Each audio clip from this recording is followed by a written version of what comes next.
Hey guys, welcome to the Whole Lot of Jesus podcast. This is a podcast where we talk all about testimonies. I'm your host, Carley Rains, and today I am joined by my lovely brother, Maverick Hale. How you doing, So Maverick? I'm here. You're here. Are those glasses? Yeah, those glasses are real. I've never Yeah, I've never seen you wear them. yeah, they're blue light glasses. Are they new or you've just had them? I've had them for like a year. Oh, So dang, okay. I haven't ever really seen you wear them before, yeah, but maybe you just wear them at home. yeah, I just wear them when I'm on the computer a lot. Oh, okay, okay, that makes sense. So, Maverick, if y'all don't know, he's been on a couple times. This is your what, third time? Yeah, third time. So the times before this, we you were on with mom and dad, and we talked about their marriage, how it affected us as their kids. We talked about the healing process, specifically when you have a parent who cheats on your other parent. And thankfully, our parents did not get a divorce. They actually worked out their marriage and worked out that issue. And so we talk about that in a previous episode. And then we talk about that was part one. And then part two was kind of our healing and forgiveness towards mom and different things. And um, today we're going to talk about sibling relationships and how to have a healthy sibling relationship. I feel like our relationship um is good. We don't hate one another. And we have a good mutual liking to one another. We've always been super close growing up, and we'll get into why that is and different stuff later on. And just kind of the pros and cons to a sibling relationship when you're young and you're living at home to now being an adult. And just to try to help others, you guys, understand why it's important to have a good relationship with your siblings and just stuff we've learned over the years with being siblings. Do you want to add anything? No, you nailed it. Okay, so we'll get into the questions. So I thought of this one. If you could describe our relationship in one word, what would it be? Unique. Really? Why? Yeah. I feel like I don't see a lot of siblings that are as close as you and I.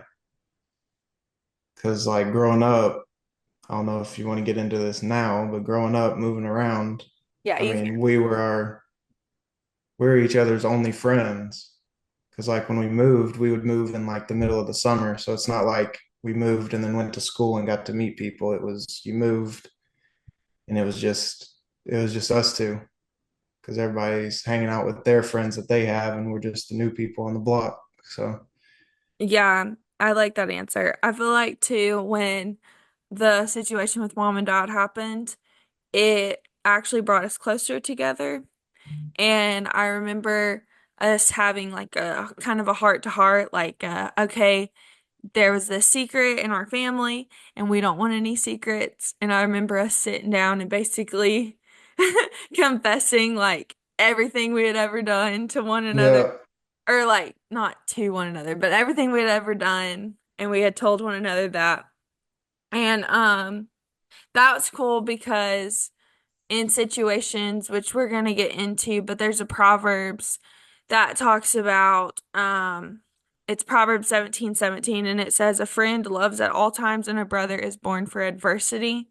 And that verse really came to life when we experienced what happened with mom and dad, because honestly, y'all, we did not know when all of that came out and we found out that our mom had cheated on our dad.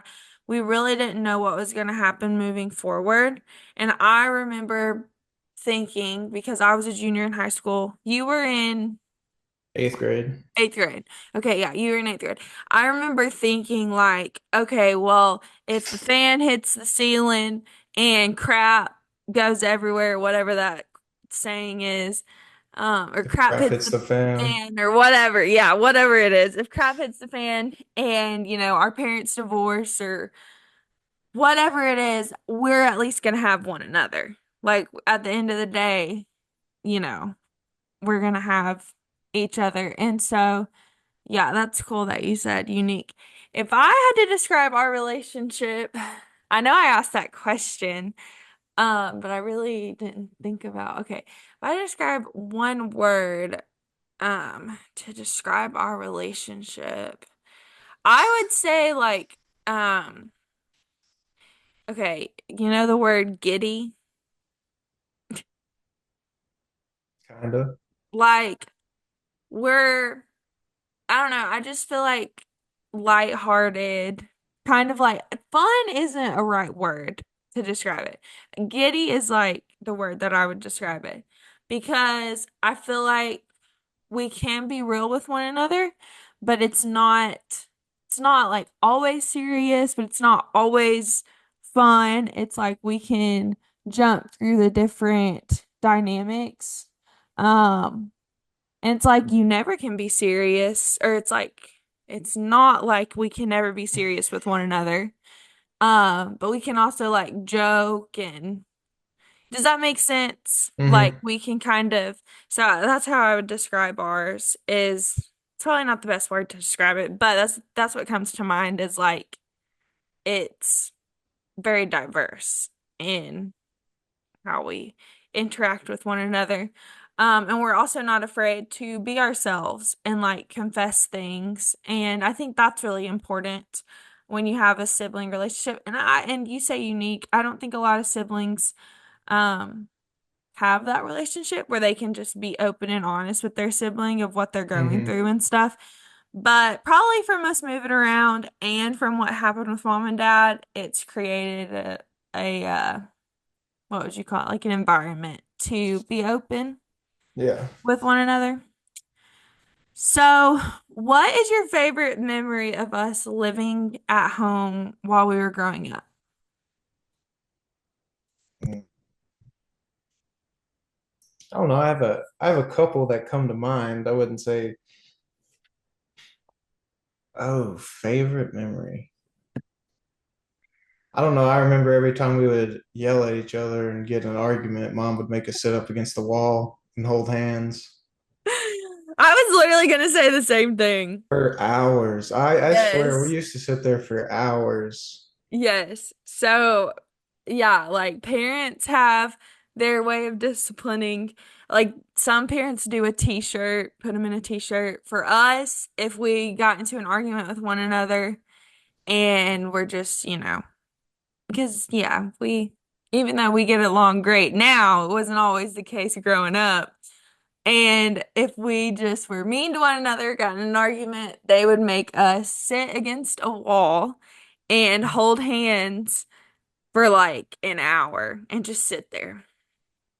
And I was gonna say the same thing too, of that memory. Also, I just remember in Iowa specifically in the basement, we would like play, Kung Fu Panda, Guitar Hero. Oh yeah, We would all like the time. that lava game with the pillows, where Hmm. yeah. So I do remember that too. That was a lot of fun I doing. was so jealous when you bowled that 300 on Wii Sports Bowling. Oh, that perfect. Yeah, perfect game. Yeah, that was crazy. Yeah, we'd play a lot of Wii Sports and stuff. Yeah, so that's definitely my favorite memory. What's wrong? Are you done with class? Oh, well, we're recording. Do you want me to take her? All right, bring her in here. Okay, so we can just edit this. That's not a big deal. So, describe our family dynamic for those who haven't heard the previous episodes. And um, what else? And kind of our relationship as siblings. We kind of went into that, but just kind of how would you describe our family dynamic growing up, living at home? Especially like Uh, moving around and stuff. especially what? Like moving around and give them a picture of our family life growing up when you were living at home. Um, so dad always worked. That's pretty much all he ever did when we were growing up. Um, Mom was always at home with us, taking us to sporting events, extracurricular activities. I don't know. I feel like our family's, like I said, unique. We're really close in that aspect. I don't really think we have any secrets or anything. I mean, our whole family's really close, Yeah. both sides. I mean, the whole family hangs out. You got mom's side. We don't really have a mom's side and a dad's side. We just have a family, which is really cool. Yeah, that's true. Yeah, Dad did work a lot um to provide. But I still remember, we'd have like family night, family game night. Yeah. Remember that? We'd Um have board games, play checkers or ping pong. yeah, or we'd play the Wii Sports or whatever. We'd have family game night. I especially remember that in Iowa. I don't remember that much because once we got to Panhandle, we kind of got really busy with sports and stuff. So we would have family game night. We were really close as a family. We moved around, guys, a lot. And when we moved, we did not move cities or houses, we moved states. So we started in Arkansas, and that's where Maverick and I were born, and that's where our dad, was raised like 35 years of his life. And our mom also moved around a lot growing up. And so that's how her and my dad met. Is she moved to Arkansas. They met um the beginning years of high school. And then she actually moved away, but they dated long distance and then got married, and she moved back to Arkansas. And I was 9 when we moved from Arkansas. You were 7, Yeah, 6 going on 7. 6 going on 7. And we moved to Iowa, the state. I remember it was 14 hours away from Arkansas where we had family, and the snow was super cool. Um, It got old very, very quick though. yeah, it was, yeah. And it was very different culturally, just, going from the South, the Bible Belt, where you say yes ma'am, no ma'am, yes sir, no sir, sweet tea, all the stuff, right? Home cooking, very nice hospitality. Not saying that people up north don't have hospitality, it's just the way it's expressed is very different. You can't really say no ma'am, yes ma'am. That's calling them old. Yeah, got in trouble in school for that. Yes. And, you say, instead of saying y'all, you say you guys, you say like soda pop, all the different things. So it is different up there. Um, and we moved there. We lived there for 4 years. And then we moved to right outside of Memphis, Tennessee. And I don't know about you, but that was my least favorite place. Oh, I hated that place. Yes, yes, that was hard. I remember every day waking up, I'd cry. I did not want to go to school. Thankfully, we only lived there like a year and a half to 2 years. Um, but that place was just hard. It was just rough, rough, Yeah. rough, rough. And then we moved to right outside of Amarillo, Texas, in a small town called Panhandle. And that's where I went to high school. You went all of junior high and most of high school there. And I really enjoyed that place. I mean, every place has pros and cons. It was a small town. We're talking like 2,500 people. So the good news is, it's safe, everyone's friendly. You don't have to worry about a lot of stuff. The bad news is everybody knows your business. Everybody knows everybody's business. Yeah. So when, your mom decides to cheat on your dad, I mean, it was like you're the talk of the town. It was like a And forest fire. oh yeah, yeah. It was something else. And so, y'all only stayed there like a couple years after that because that happened the end of my junior year. So I just had senior year and then, went to college, like moved back to Arkansas, went to college. But even despite, I know it's crazy to say like we were close as a family and mom cheated on dad. That's probably sounds like an oxymoron. Like, how could you be close and your mom cheat on your dad?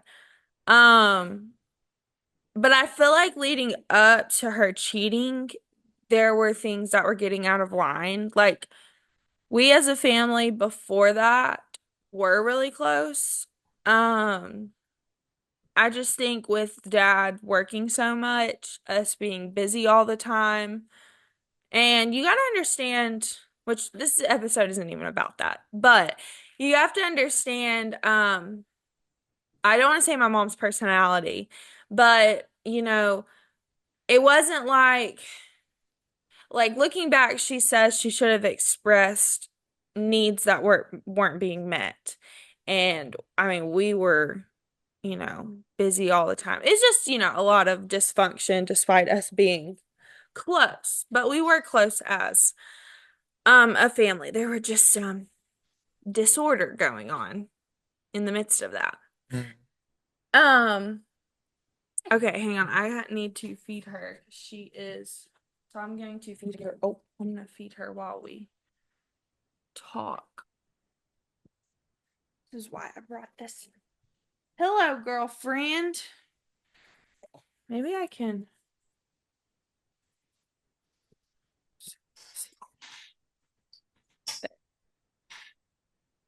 Don't know what that was.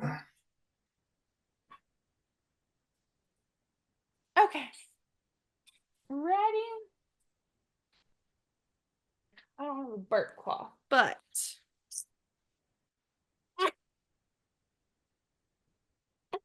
hey, your face is so dry. It's feeling so bad. Your leg is cut. Okay, there we go. Ready? There you go. All right. Can you still hear me okay? Mhm. Okay. So, let's see. What was the question? Family dynamic. Okay. Yeah, so we moved around a lot. So, like Maverick said, you're each other's first friend everywhere you move because you don't know anybody. And so we learned very early on how to play and get along with one another. And because that's all we had. So like either you're gonna play by yourself or you're gonna learn to get along with your sibling. Yep. And one thing that I want to bring up that you can kind of go more into because I am the older sibling and I feel like you struggled with this more so than I did. Um, is this competition mentality with your siblings? And I know that this is like a real thing, especially younger siblings to the firstborn. It's like, I don't know why it is, but you can probably explain more because you're the younger sibling. Um, but you know, I do want to explain more before I go into Cain and Abel. And Yeah. yeah, you Yeah. can. So being the younger sibling is difficult because you were the first. I mean, you were the first everything. You were the first grandbaby. You were the first kid. I mean, you were a girl. That it puts icing on the cake even more. But I don't know. It does put a competing aspect on being the younger sibling because one, you're the smarter sibling. You were the most achieved sibling. You had higher expectations. You achieved more throughout all of school, high school, college. So growing up, especially going into high school, I mean, I did envy you a little bit just because it was no one addressed me as Maverick. It was Carley's little brother. So it Yeah. was like I didn't have my own identity. Um, but yeah, it does promote a very competitive thought Yeah. in younger siblings. Yeah. And part of me is like, is that so you brought up a good point. You brought up other people addressing you as like Carly's younger uh brother. And yeah, that probably gets annoying very fast. And then also this idea of if your older sibling is doing a lot, like what you said, achieving a lot, you probably feel this expectation to meet the same standard, if you will. And it's okay, it's cool because, well, not cool, but now being a parent to Briley, it's like, I think, and again, I'm speaking just not from experience because I'm the firstborn. So there's a level of I didn't walk this out myself. But when you look at scripture, like you look at Cain and Abel, right? And you look at God the Father, and Abel's sacrifice was more acceptable than Cain's. It's kind of like Abel achieved more than Cain did, if you will. And Cain got very jealous of Abel. And we all have a response, whether it's your sibling or not. You're going to have people in your life that you are going to be tempted to be jealous of or envious of because of whatever it is. And Cain had a choice. And God even told him, like, if you do the right sacrifice, you're going to get the reward, basically. And but this is the thing, guys. Cain and Abel didn't do the same thing. Like they both sacrificed, but Cain was over hunting, whereas Abel was over gardening. And so it's recognizing, I feel like it's recognizing like stay in your lane, if you will. Like in track, you have lanes. And if I look at the person next to me and try to get in their lane, technically I'm going to get disqualified because I'm not supposed to be in their lane. I'm supposed to be in my lane. And I do want to empathize that it is a real struggle across siblings, because I've heard it from friends, like friends that I have, um, who also struggle with the same thing. But I want to encourage us, whether it's your sibling or whoever it is, that like God hasn't called you to be like them. And God hasn't called you to like do the same thing that they're doing, even though you have the same last name. And then also, Maverick, I'm walking through this too. Like, we have to stop looking at humans as an approval of our identity. So, like, you brought up, hey, everyone called you Carly's little brother. Well, yeah, that's hard when everyone's calling you something. But it's like we have to, God has really been challenging me that like I cannot depend on human opinion. Like if everyone rejected something that I was doing or who I am or who I wanted to be, like being an author, if everyone rejected that and was like, talking negative about that, and yet God called me to do it, it's like, well, am I going to listen to man's voice or am I going to listen to, what God says? And I just think and it's not easy. I'm not saying that it's easy, But what I am saying is like we're all going to experience that struggle of, this is what man's saying. Um, and really it goes down to just identity, being grounded and rooted in, okay, but what does God call me who I am? And I think like Paul talks about our weaknesses, and I'm recognizing that anytime I have a weakness, it's an opportunity to cling closer to God and to figure out, okay, I'm weak in this area, I'm struggling in this area, and then it's an opportunity for me to figure out, well, what does God say about this area? If that makes sense.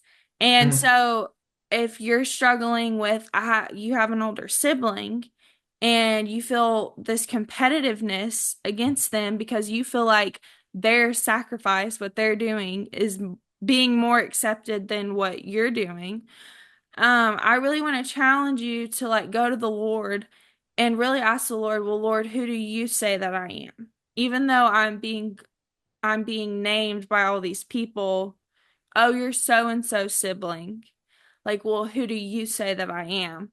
And honestly, Maverick, I'm learning that when you depend on man's opinion, it is a shaky foundation of confidence because it can go away at any moment. Mm. But when you decide, okay, I'm going to sit down with the Lord and I'm going to figure out, well, who does he say about me? And I'm going to, and again, it's renewing your mind, and it's because like literally, y'all, it's not easy. But whenever you do sit down with the Lord and you're like, I'm going to think on and meditate and determine my worth based on what he says, that's true confidence. Like that's not a shaky foundation. And that means if everybody praises you, great. That foundation's firm. But if nobody Mm. praises you, you're not going to fall off the foundation, you know? Right. And I don't know, I just thought of the story of Cain and Abel, and we have to realize that our sibling is supposed to be our ally and not our enemy. And like we're on the same team. And I think a lot of times, even as Christians in the body of Christ, we're brothers and sisters, we're siblings in the body of Christ. And we see one another as enemies. We don't see one another as allies. And we don't, and we'll look at somebody and we'll have this competitive spirit against them when they're our teammate, Like I know you never ran cross country, but it's like running, but you did run track. So you understand, okay, we might all be doing this distance. We might all be high jumping. We might all be running this race, but they're my teammates. So even if they do better than me, it's still going. She's done with her milk. Sorry. But even if they do better than me, it's still going to benefit me because it's going to our team score. Um, so I don't know if you want to add anything, but we need to stay in our lane, number one, and recognize that I love what Preston Perry, Jackie Hill Perry. Do you know her? Okay. They're Christian influencers. It's her husband. I love what he said because he was being interviewed, and Jackie Hill Perry, his wife, became famous before he did. She wrote a book before he did. She went on tour and spoke at all these places before he did. So he's sitting at home babysitting the kids while she's on tour speaking at all these places. And he feels worthless. He's like, she has purpose, is being effective, all this stuff, and I'm just chilling, burping my baby. Yep. And that's important. But he really had to sit down with the Lord and talk to the Lord about it because he was like, I feel worthless. And the Lord said, Preston, he felt like the Lord said, if it's a win for her and if it's a win for the kingdom, it's a win for you. And I feel like we have to have that mindset as the body of Christ. If it's a win for Maverick, if it's a win for Nancy, who goes to a different church than us, but is on fire for the Lord and loves the Lord, if it's a win for her, it's a win for us, even though we don't go to Right. the same church. And so, like, as siblings, if it's a win for your sibling, like, it's a win for you. Like, I know it might not feel that way, but from the kingdom perspective, it is because you're, anyways, I don't know if you want to add anything, but I loved when he said that. Yeah. Hey. I mean, I agree. It's definitely hard to be on the back burner and have someone else in front of you. But that's where you got to put your pride aside and cheer them on.